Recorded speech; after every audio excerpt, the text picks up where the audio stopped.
to live stream. There we go.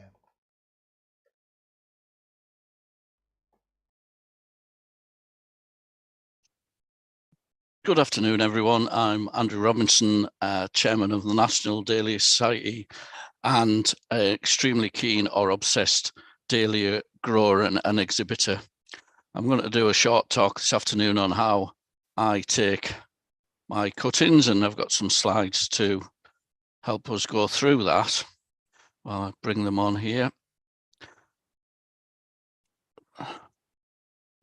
So how I take cuttings, and I think the one thing to say about taking dahlia cuttings is there's no fancy science, and if you find a way that works for you, keep doing it. Don't change it just because somebody else says you should do it another way.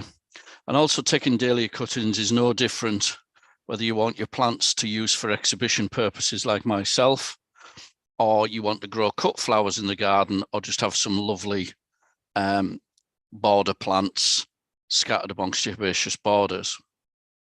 Just a little bit of background. This is the man to probably blame for my dahlia obsession, but I would never blame him. This is my granddad, who was a very keen gardener, but not a showman, and much younger me, nearly 50 years ago. And he always used to grow a huge patch of dahlias about where we're standing.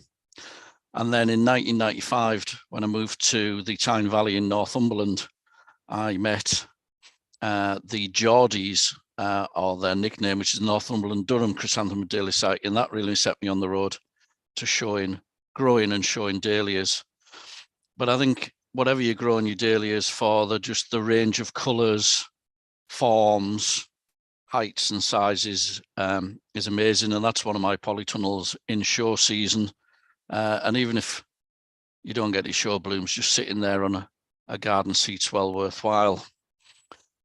We all, or preferably you could do with a greenhouse for propagating dahlias. That's the view out of my back bedroom window.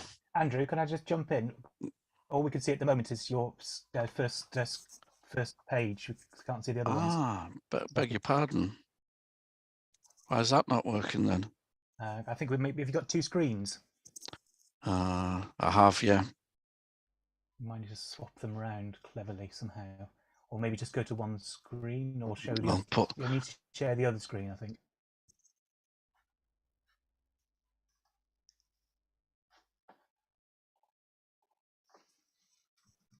Is it showing now? Yeah, perfect. So apologies for technology. That's why I'm an accountant and a gardener and not a IT person. Yeah, so my granddad got us in picture. That's one of my polytunnels, stunning sight. And I can while away an hour or two just admiring them from a distance.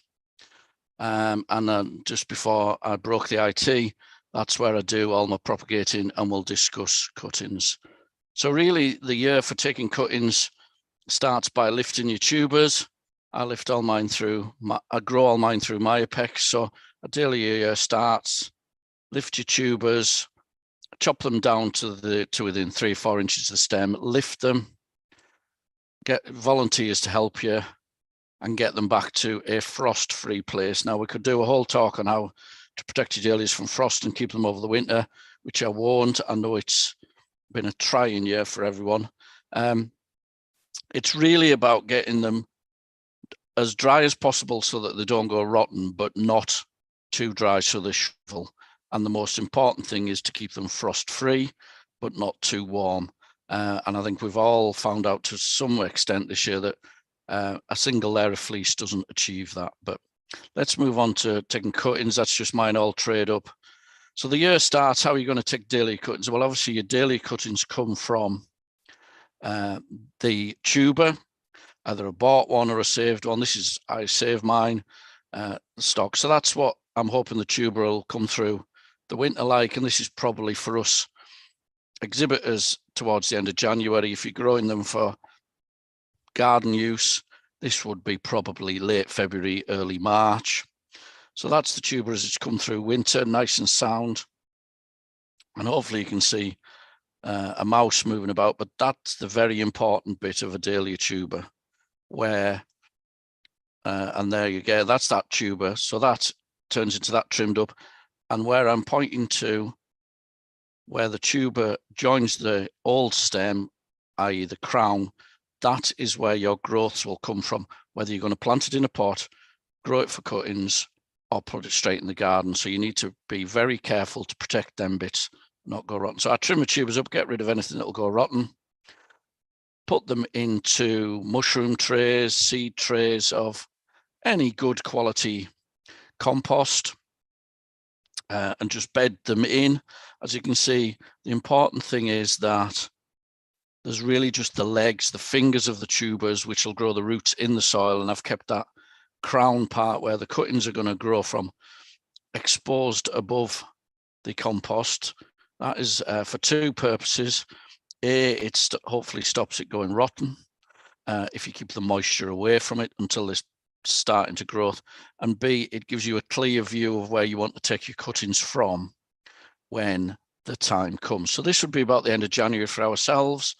If you've only got one or two tubers, you could just pop them in a pot, same difference. And when you water them in for the first time, be careful. I'm quite particularly use a little watering can and water the tubers, the fingers, but not that old stem or crown, because it'll go rotten. Being the obsessive I am, and I'll appreciate that I grow thousands of cuttings, but the principles are all the same, whether you've got one tuber to take cuttings from or whatever. That's my greenhouse setup. And at this point, I still have all the insulation in, even some foil radiator insulation in the greenhouse, because your tubers don't need light to set away and start growing. And that's just an example to show you that where the tubers will come from. I've pulled them back out the tray. You can see that actually, even though it looks quite damp, there's cuttings coming from where the tubers or growth points are on that variety. With growing so many, I do have a heated bench and a thermostat on it and electric in the greenhouse. But that is just the same as putting your pot of tubers above a radiator on a shaded windowsill, or in a little mini propagator, or above a paraffin heater. It's just about using the best way of giving them a little bit bottom heat. And in an ideal world, the temperature of the compost shouldn't get really above 18, 19 degrees centigrade, or there's a danger you'll rot them by cooking them too warm.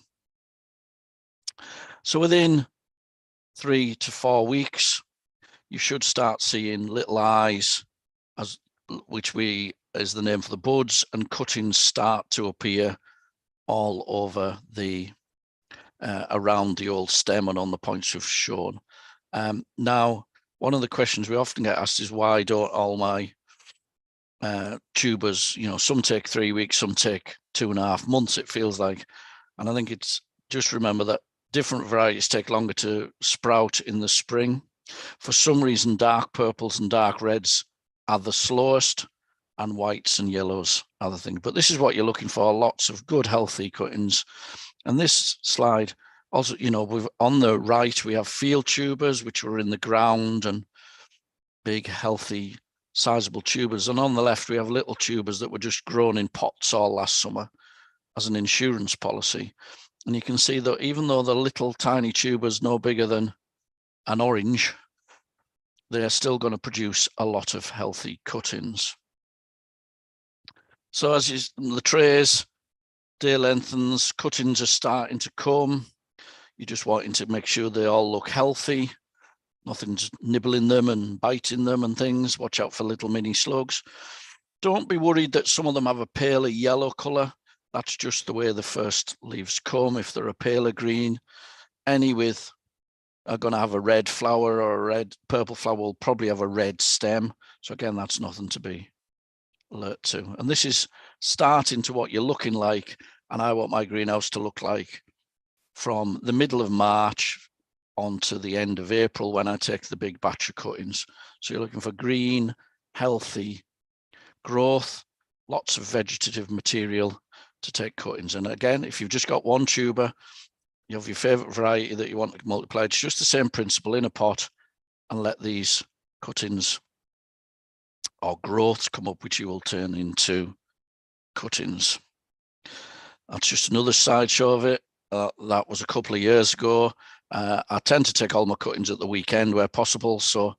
And I'm looking for lots. The way I do it, I'm looking for lots of uniform cuttings. So I'm looking for a big tray of cuttings so I can maybe get 20 of one variety in the day. But yet again, if you're just growing them for the garden and cut flowers and you only need 4, the principle's exactly the same. I always make sure the tubers have a good water the night before I'm going to be taking cuttings, to make sure that the cutting is as full and turgid with water before you take it as possible.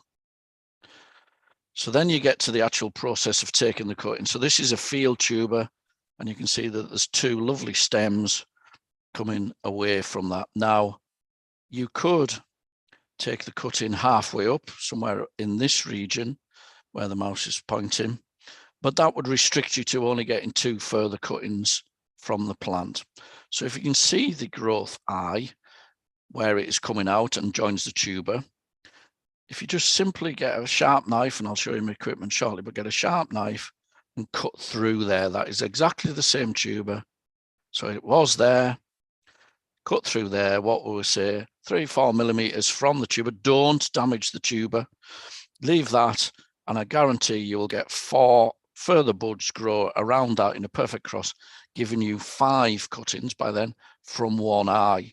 2 eyes on that tuber, you're up to 10. So you can very quickly multiply them up and get quite a number of cuttings off 1 parent tuber.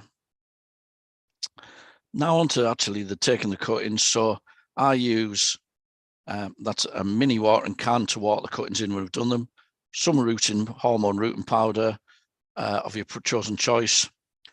Label and pen to label it, put the date on, and then I use these craft knives in the detachable blade, and I use a different blade between each different tray of tubers. If you've only got a small number, I would recommend that you use a different blade between each tuber, and it just stops any risk of transferring any viral diseases between the 2 tubers. But that's done. So you've taken the cutting off as prescribed. Knife there just gives you a hand. That's probably about 4 or 5 inches I've taken off there. So that's where it came off the plant. How do you turn that into a cutting? Well, the first thing to do is always to take a cutting just below a leaf node. And the leaf node is where obviously the leaves come out, and that's where your new roots. And also, if you keep the tuber off this plant over the winter and try to take cuttings off it next year, if you've not taken it below a leaf node, you will get no growth on that tuber. So you can see I've chopped a little bit of stem off. I always do it at a slight angle in the belief you've got a slightly bigger surface area to root. So it's now down to about 3 to 4 inches. Wrong way, apologies. Then on many occasions with the cutting like this, I would take off the bottom leaves. I do that, I don't cut them off, I pull them downwards, and they should just snap off carefully, making sure that you don't damage the leaf joint. And there you have a cutting. Now that cutting, until it grows some roots in 10 days, a fortnight's time, all this leaf area is going to be doing it no good because it's got no roots, so it'll only be losing moisture. So therefore, it looks brutal, but have no fear in reducing the surface area of those leaves down to that, because you've still got your growing point, and what you've done is given the cutting a helping hand, as there is less surface area for it to transpire and lose moisture that it can't get back up. So there's your perfect little cutting to dip this end in rooting powder and insert into some compost, which we'll have a look at in a minute. And if you think it's still too long, you could take it one further back, and I take quite a lot of cuttings like this, go up to the next leaf joint, and so I've taken some more stem off, still cut below a leaf joint, just makes it shorter, and is a way of getting more cutting. So that is all 3 different ways of getting a cutting out of that thing. This is just to give an example of a cutting that is, as you can see, it's quite long. And even if you pull these bottom leaves off, it's still going to be quite long and straggly down to that leaf joint. So again, don't be worried. As long as you cut it again below the leaf node, you've got two little leaves and a central growing point in there that could be rooted and is less wobbly, less prone to bend, go rotten than this one. So don't be frightened that they've always got to have this clear stem at the bottom. What container you use to root them, I think, is not important. It's what suits you. If you've only got 4 or 5 to take, a nice little 5-inch pot. I do mine in the cell trays just because I grow numbers of each variety and it makes life more straightforward. But what is important is the compost. So I use or recommend a good quality multi-purpose, peat-free or non-peat-free, whichever is your preference, but peat-free works. And then up to 50% of perlite and or sharp sand or gritty sand, because you want a really open compost that will take a lot of moisture but let it drain through rather than being soggy. And you've also got oxygen in there to help the roots. Now, I fill these trays. I believe that if you get your compost right, for taking a dahlia cutting, you shouldn't need a dibber. You should just be able to gently push your dahlia cutting into the compost, give it a little firm with your fingertips, and then the little watering can you saw earlier, I do water all my cuttings in just a little bit to settle the compost around them. And whether it's in a pot, a tray, that should be the way. Then it's about the environment. You keep that cutting in to root. Now, what a cutting needs to root is a nice humid and warm environment. So for the heat, under this is on my propagation bench under the capillary matting, is another heated panel, a heated bench, which I use because I do huge volumes, but you could use, again, your nice warm windowsill, your much smaller heated propagator in the greenhouse or on the windowsill, just some bottom heat of about 18 to 20 degrees centigrade, and then humidity. As I've said, I do multiple volumes, and I'm away to work from early in the morning till late in the evening, and the greenhouse gets full sunshine. So I have a mist propagation system where every time the leaves get dry, there's a little detector and it gives them a quick burst of mist. But it is important that whilst they're humid and you have plenty of moisture, you don't trap the air and make it stale. So I would always veer away from putting a plastic bag over your pot or leaving your little mini propagator sealed shut to keep the humidity in. I would prefer and strongly recommend that you leave the propagator lid ajar, sticker, a pen or something in it, so there's airflow around them, and mist your cuttings once or twice a day rather than have them sealed in, because stale air will rot them or give them fungal diseases. That's just another picture of mine. You can see they're on the mist bench. They've all been pushed in, put a label in. Not all varieties root as quickly as others, so don't be surprised if one variety roots in 8 or 9 days at this time of year and another takes 16, 17. They are different. They're like human beings. They're all different. That's just the mist controller. This is another way I would prefer to recommend than actually using plastic bags over pots or trays. Set all your cuttings up in your pots, in your cell trays, put them on some capillary matting or some moist newspaper. Give them a good drink, spray them, and then cover them. I've taken half the cover off there. Cover them in horticultural fleece over, and then water the horticultural fleece with a mister once or twice a day and really soak the horticultural fleece. It really keeps the moisture in. And I know that is the way that Halls of Heddon we produce tens of thousands do it. So I think lay the fleece over, mist it gently twice a day, and it keeps it a lovely environment. And if you get all that right, all a dahlia wants to do is grow. And as long as you've got a bit of warmth and open compost, they will tell you when they grow, because they suddenly broaden the shoulders, new growth comes, or new vibrant growth comes on the top, and they'll say, we're rooted, it's not going to be long before I want to be put in a bigger pot.